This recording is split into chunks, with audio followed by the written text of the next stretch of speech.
अगर कोई बाजार में जाकर मंगल ग्रह पर जाने के लिए एक बना बनाया रॉकेट खरीदने की कोशिश करे तो उसकी कीमत क्या होगी?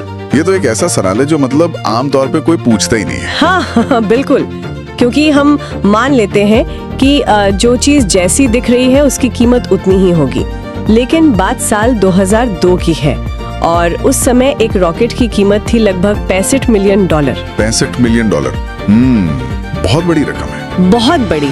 लेकिन क्या हो अगर उस रॉकेट को एक कबाड़ के भाव यानी सिर्फ उसकी मूल धातुओं के वजन के हिसाब से तोड़ा जाए। और यहीं से पूरी कहानी बदलती है, क्योंकि जब उसी रॉकेट को उसके सबसे बुनियादी तत्वों में तोड़ा गया तो पता चला कि रॉकेट बनाने में जो कच्चा माल लगता है, हाँ, जो एल्यूमिनियम या टाइटेनियम होता है, एग्जैक्टली, उस कच्चे माल की कीमत उस $65 मिलियन का सिर्फ 2% थी। सच में? सिर्फ 2%। हाँ, सिर्फ 2%। अरे वाह!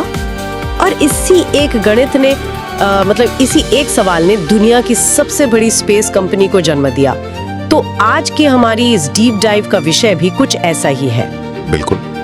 आज हम दुनिया के सबसे चर्चित और कई मायनों में विवादास्पद लीडर्स में से एक की कार्यशैली पर बात कर रहे हैं। हम एलन मस्क के दिमाग और उनकी रणनीतियों का गहन विश्लेषण करेंगे।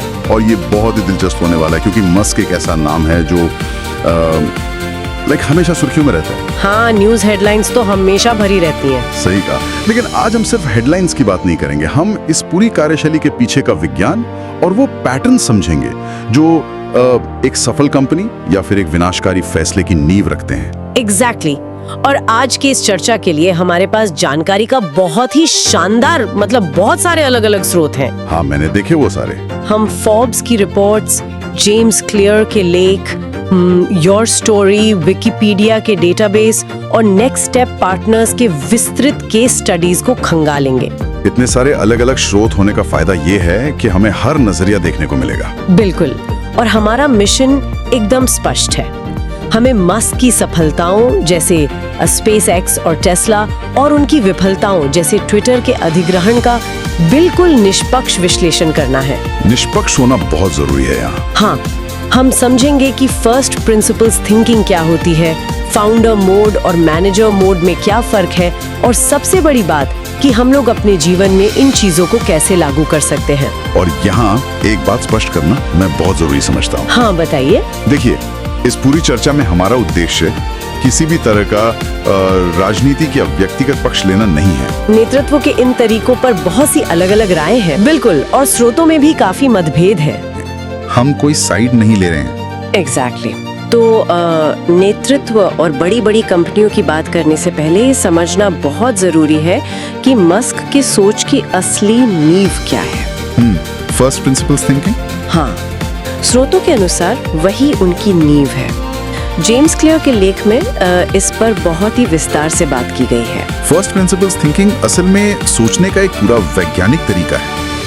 मतलब आमतौर पर हम इंसान एनालॉजी के आधार पर सोचते हैं। एनालॉजी मतलब दूसरों के देखा देखी? हाँ, बिल्कुल, दूसरों की देखा देखी या पुरानी मान्यताओं के आधार पर हम सोचते हैं कि चूंकि सब लोग ऐसा कर रहे हैं तो यही सही तरीका होगा। जैसे अगर सब लोग 65 मिलियन का रॉकेट खरीद रहे हैं तो मुझे भी वही करना चाहिए। एग्जैक्टली। लेकिन फर्स्ट प्रिंसिपल्स का मतलब है कि आप किसी भी समस्या को तब तक तोड़ते जाएं जब तक आप उसके सबसे बुनियादी अकाट्य सत्य तक ना पहुंच जाएं। ठीक है, चलिए इसे गहराई से समझते हैं। वही रॉकेट वाला उदाहरण लें। अगर कोई आम इंसान होता तो वो सोचता कि रॉकेट तो 65 मिलियन का ही आता है, शायद मैं इसे 60 मिलियन में खरीद लूं। थोड़ी बार्गेनिंग कर लूं। हाँ, लेकिन मस्क ने पूछा कि एक रॉकेट आखिर बनता किस चीज से है? और उसका जवाब था एरोस्पेस ग्रेड एल्यूमिनियम, कुछ टाइटेनियम, कॉपर और थोड़ा कार्बन फाइबर। फिर उन्होंने सीधे कमोडिटी मार्केट में इन कच्चे मालों की कीमत पता की, और जैसा कि हमने शुरुआत में कहा, कीमत थी कुल लागत का सिर्फ 2%। और उसके बाद उन्होंने खुद की रॉकेट कंपनी बनाने का फैसला किया, मतलब स्पेसएक्स का जन्म हुआ। यहाँ जो बात सबसे दिलचस्प है वो ये है कि कैसे एक वैज्ञानिक दृष्टिकोण हमें अपनी पुरानी आदतों को तोड़ने में मदद करता है। वो कैसे? देखिए, वैज्ञानिक कुछ भी मानकर नहीं चलते। वे हमेशा ये सवाल करते हैं कि हम किस बात को लेकर पूरी तरह से निश्चित हैं कि वो सच है, और बस वहीं से शुरुआत करते हैं। हाँ, ये तो है। इसी लेख में जेम्स क्लियर ने एक बहुत ही कमाल का उदाहरण दिया है, मुझे वो बहुत पसंद आया। कौन सा वाला? वो सूटकेस वाला। सोचिए, सदियों से लोग सामान ढोने के लिए चमड़े के बैग या सूटकेस का इस्तेमाल कर रहे थे। हाँ, और लोग बस उसका रूप बदल रहे थे। बिल्कुल। कभी उसे बैकपैक बना दिया, कभी उसमें कुछ और पट्टियां जोड़ दी या चेन लगा दी। सारा ध्यान सिर्फ उसके फॉर्म यानी दिखावट पर था। एग्जैक्टली। और किसी ने भी उसके फंक्शन यानी काम करने के तरीके पर सवाल ही नहीं उठाया। मतलब 1970 के दशक तक किसी के दिमाग में ये नहीं आया कि इस भारी बैग को कंधों पर उठाने की क्या जरूरत है। हाँ, इसमें नीचे छोटे छोटे पहिए लगा देते हैं। फर्स्ट प्रिंसिपल्स थिंकिंग हमें यही सिखाती है कि फॉर्म को भूल जाओ और फंक्शन पर ध्यान दो। और जब इसी सोच को एलन मस्क अपनी कंपनियों में लागू करते हैं तो वे एक बहुत ही सख्त प्रणाली का पालन करते हैं। और प्रिट रिबेल्स के एक लेख में मस्क के एक 5 स्टेप एल्गोरिथम का जिक्र किया गया है। हाँ, मैंने वो हिस्सा पढ़ा है। ये वो तरीका है जिसे उन्होंने टेस्ला और स्पेसएक्स के निर्माण के दौरान एकदम नियम की तरह इस्तेमाल किया है। और वो बहुत ही क्रूर लेकिन प्रभावी तरीका लगता है। इस एल्गोरिथम का पहला स्टेप है कि हर जरूरत या रिक्वायरमेंट पर सवाल उठाएं। बिल्कुल।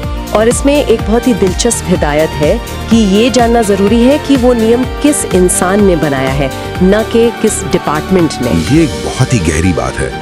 देखिए, जब आप कहते हैं कि ये नियम लीगल डिपार्टमेंट ने बनाया है तो कोई इस पर सवाल नहीं उठाता। हाँ, क्योंकि डिपार्टमेंट तो एक बिना चेहरे वाली संस्था है। एग्जैक्टली। लेकिन जब आपको पता चलता है कि ये नियम बॉब या एलिस ने बनाया है तो आप जाकर उनसे पूछ सकते हैं कि क्या ये नियम आज भी प्रासंगिक है। हाँ, ये तो सेंस बनता है। मस्क का तो ये भी मानना है कि जो नियम जितने स्मार्ट इंसान ने बनाया है वो उतना ही खतरनाक है। अरे ऐसा क्यों? मतलब स्मार्ट इंसान का नियम तो बेहतर होना चाहिए ना? क्योंकि लोग उस स्मार्ट इंसान के नियम पर सवाल उठाने से डरते हैं। वे मान लेते हैं कि उसने बनाया है तो कुछ सोच समझ कर ही बनाया होगा। मतलब अगर मैं ये रूल अपने घर के किचन में लगाऊं और हर पुरानी रेसिपी पर सवाल उठाना शुरू कर दूं, तो शायद घर वाले परेशान हो जाएंगे। हाँ, शायद मुझे खाना बनाना ही छोड़ देना चाहिए क्योंकि वो जरूरी नहीं है। और फिर आप सीधा एल्गोरिथम के अगले स्टेप पर पहुंच जाएंगी, जो है प्रक्रिया के हिस्सों को हटाना। सही कहा। दूसरा स्टेप है चीजों को हटाना यानी डिलीट करना। मस्क का मानना है कि अगर आपको बाद में अपनी हटाई हुई 10% चीजें वापस नहीं जोड़नी पड़ी तो इसका मतलब है कि आपने शुरुआत में पर्याप्त चीजें नहीं हटाई थी। बिल्कुल। ये जो हटाने की बात है ये इंसानी फितरत के बिल्कुल खिलाफ है। हम इंसान हमेशा चीजों को जोड़ने की कोशिश करते हैं। हाँ, अगर कोई समस्या आती है तो हम एक नया नियम बना देते हैं या एक नया प्रोसेस या एक नया मैनेजर जोड़ देते हैं। मस्क कहते हैं पहले हटाओ। इसके बाद तीसरा स्टेप आता है सरल और ऑप्टिमाइज करना। और चौथा स्टेप है साइकिल टाइम को तेज करना। मतलब जो काम कर रहे हैं उसे और तेजी से करें। हाँ, लेकिन ये स्टेप तभी आना चाहिए जब आप गैर जरूरी चीजों को हटा चुके हो। और पांचवा और आखिरी स्टेप सबसे ज्यादा चौंकाने वाला है, वो है ऑटोमेट करना, स्वचालन। हाँ। आमतौर पर सिलिकॉन वैली में लोग सबसे पहले ऑटोमेशन की बात करते हैं, लेकिन मस्क कहते हैं कि ऑटोमेशन हमेशा सबसे अंत में आना चाहिए। क्यों? क्योंकि अगर आप किसी ऐसी चीज को ऑटोमेट कर रहे हैं जिसे असल में हटा दिया जाना चाहिए था तो आप सिर्फ कचरे को तेजी से पैदा कर रहे हैं। अरे वाह, ये तो बहुत ही शानदार नजरिया है। तो अब जब हम फर्स्ट प्रिंसिपल्स थिंकिंग और इस 5 स्टेप एल्गोरिथम को एक मशीन से हटाकर पूरी कंपनी के ढांचे पर लागू करते हैं तो एक नया कॉन्सेप्ट जन्म लेता है। हाँ, पॉल ग्राहम के मशहूर निबंध और विकिपीडिया के स्रोतों में इसे फाउंडर मोड का नाम दिया गया है। फाउंडर मोड आजकल व्यापार जगत में एक बहुत बड़ा चर्चा का विषय बन गया है। मतलब आमतौर पर MBA और बिजनेस स्कूलों में यही सिखाया जाता है कि जब एक कंपनी बड़ी हो जाए तो संस्थापक को पीछे हट जाना चाहिए। हाँ, कि अच्छे और अनुभवी लोगों को काम पर रखें और उन्हें उनका काम करने दें। बिल्कुल। और काम सौंपने की इस कला को मैनेजर मोड कहा जाता है। लेकिन पॉल ग्राहम का लेख बताता है कि कई संस्थापकों ने ये महसूस किया कि ये जो मैनेजर मोड है ये उनकी कंपनियों को अंदर ही अंदर खोखला कर रहा था। इसका सबसे चर्चित और नाटकीय उदाहरण एयरबीएनबी के सह संस्थापक ब्रायन चेस्की का है। हाँ, कोविड महामारी के दौरान एयरबीएनबी की जो स्थिति थी वो किसी डरावने सपने से कम नहीं थी। बिल्कुल। महामारी की शुरुआत में सिर्फ कुछ ही हफ्तों के भीतर एयरबीएनबी की 80% बुकिंग गिर गई थी। मतलब कंपनी रातों रात डूबने के कगार पर खड़ी थी। तब ब्रायन चेस्की ने अपनी कंपनी को पारंपरिक मैनेजर मोड से बाहर निकाला। उन्होंने काम दूसरों पर छोड़ना बंद किया और कंपनी को वापस फाउंडर मोड में ले आए। और इसके लिए उन्होंने किया क्या? मैंने पढ़ा कि उन्होंने प्रोडक्ट प्लानिंग को पूरी तरह से सेंट्रलाइज कर दिया। हाँ, उन्होंने कई लेयर्स के मैनेजमेंट को दरकिनार कर दिया और सीधे उन लोगों के साथ काम करना शुरू किया जो असल में प्रोडक्ट बना रहे थे। उन्हें 25% कर्मचारियों की छटनी जैसा कठोर कदम भी उठाना पड़ा। लेकिन नतीजा क्या हुआ? जो कंपनी खत्म होने वाली थी वो न सिर्फ बची बल्कि 2023 तक एयरबीएनबी का रेवेन्यू $10 बिलियन तक पहुंच गया। $10 बिलियन? ये कोई छोटी बात नहीं है। इसी तरह जोबास की एक केस स्टडी में भी स्टीव जॉब्स और एलन मस्क की नेतृत्व शैली की तुलना की गई है। हाँ, दोनों ही फाउंडर मोड के उदाहरण माने जाते हैं। ये दोनों ही इसके उत्कृष्ट उदाहरण हैं। हालांकि उन दोनों के लागू करने का तरीका काफी अलग था। जॉब्स का पूरा फोकस तो डिजाइन, परफेक्शन और यूजर एक्सपीरियंस पर था। कहा जाता है कि वे कंप्यूटर के अंदर के उन हिस्सों की खूबसूरती पर भी ध्यान देते थे जो ग्राहकों को कभी दिखाई भी नहीं देते। एग्जैक्टली। दूसरी तरफ मस्क का फोकस परफेक्शन से ज्यादा एक बहुत बड़े विजन पर रहता है, जैसे मंगल ग्रह पर इंसानों को बसाना। हाँ, और अत्यधिक जोखिम उठाने पर। लेकिन यहाँ मैं थोड़ा रुक कर एक बात पूछना चाह रही हूँ। मतलब क्या ये जो फाउंडर मोड है ये सिर्फ माइक्रो मैनेजमेंट को सही ठहराने का एक नया और फैंसी नाम नहीं है? ये सवाल बहुत लोग पूछते हैं। मतलब क्या एक लीडर का हर छोटी से छोटी बात में दखल देना, कर्मचारियों को सांस भी न लेने देना वाकई सही नेतृत्व है? ये एक बहुत ही स्वाभाविक आपत्ति है और सिलिकॉन वैली में कई लोग यही सवाल उठाते हैं। लेकिन सिलिकॉन वैली प्रोडक्ट ग्रुप यानी SVPG के मार्टी कैगन इस पर एक बहुत ही स्पष्ट नजरिया देते हैं। क्या कहते हैं वो? ये है कि कंपनी के अलग अलग विभाग ब्लैक बॉक्स की तरह काम करने लगते हैं। ब्लैक बॉक्स मतलब लीडर को पता ही नहीं होता कि अंदर हो क्या रहा है। एग्जैक्टली। लीडर को पता ही नहीं होता कि अंदर फैसले कैसे लिए जा रहे हैं। तो फिर फाउंडर मोड इसका समाधान कैसे हुआ? मार्टी केगन के अनुसार एक सही फाउंडर मोड का मतलब कर्मचारियों पर हुक्म चलाना या उनके हर काम में कमियां निकालना नहीं है। ये असल में सहयोग के बारे में है। कोलैबोरेशन। हाँ, ये ग्राहकों की समस्याओं को लेकर एक जुनूनी सोच है। जब एक संस्थापक अपनी टीम के साथ कंधे से कंधा मिलाकर किसी जटिल समस्या को सुलझाता है तो वो माइक्रो मैनेजमेंट नहीं बल्कि असली नेतृत्व है। यहाँ कहानी वाकई बहुत दिलचस्प हो जाती है क्योंकि फाउंडर मोड और फर्स्ट प्रिंसिपल्स की ये जो आक्रामक रणनीति है ये हमेशा शानदार परिणाम नहीं देती। बिल्कुल नहीं। जब ये काम करती है तो आप $10 बिलियन की कंपनी बनाते हैं, लेकिन जब ये फेल होती है तो ये बहुत बुरी तरह फेल होती है। अगर हम योर स्टोरी और नेक्स्ट स्टेप पार्टनर्स के विश्लेषण को देखें तो मस्क का करियर भी विफलताओं और विवादों से भरा पड़ा है। हाँ, योर स्टोरी का लेख याद दिलाता है कि शुरुआती दिनों में मस्क को उनकी अपनी ही कंपनियों Zip2 और पेपैल से CEO के पद से हटा दिया गया था। बोर्ड के सदस्यों का मानना था कि मस्क में एक बड़ी कंपनी को स्थिरता से चलाने की परिपक्वता नहीं है। और टेस्ला मॉडल X के वो फैल्कन विंग दरवाजों का उदाहरण भी तो है। हाँ, वो ऊपर खुलने वाले दरवाजे। मस्क ने पहले ही वर्जन में इतनी अत्यधिक जटिलता डाल दी कि उन कारों के प्रोडक्शन में भारी देरी हुई। और SpaceX के शुरुआती दिनों को कैसे भूल सकते हैं?